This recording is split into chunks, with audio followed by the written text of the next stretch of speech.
10年前，本地伫咧科学园区上班的陈万成翁仔某，因为找一只狗仔来到新德县的德北，也因为来到这个所在正介意客家庄头的气味，决心伫遮开一间册店。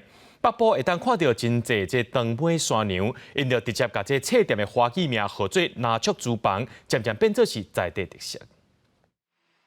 老厝外口保留过去病院的模样，边仔搁一丛樟仔树。当初时，陈万成翁仔某为着找一只流浪狗，无意中来到这个传统的客家庄，对当地人文风景非常介意，决心来北部开一间册店。离开园区工作就是尝试各种的兴趣了。其实在探索到底，然后接下来想要做什么。我们都很喜欢看书了，所以这个空间原来是我们自己的书房了。后来我们就把这个空间整理一下，空间不大啊，就把它整理一下。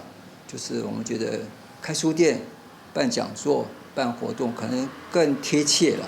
头家讲，其实因嘛知影，伫遮开册店无办法赚大钱，毋过活土是因翁仔某拢真介意的代志，希望推广出去。开册店做的是家己的兴趣，对因来讲，这就是生活。其实当初我们预期的收入就不会差太多，它本来就不会有什么太大的收入。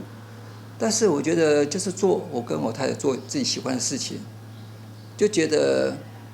反正这是生活，我们这个是生活的一部分，这就符合我们的个性，所以这样一路走了，都觉得还蛮顺畅。只是说这就是生活，然后问你说赚不赚钱，其实没有，但是就是觉得说这是我们生活的一种模式，对。因翁仔某把伫册店隔壁开一间咖啡厅，互来到遮的人客会当哪看册、哪啉咖啡。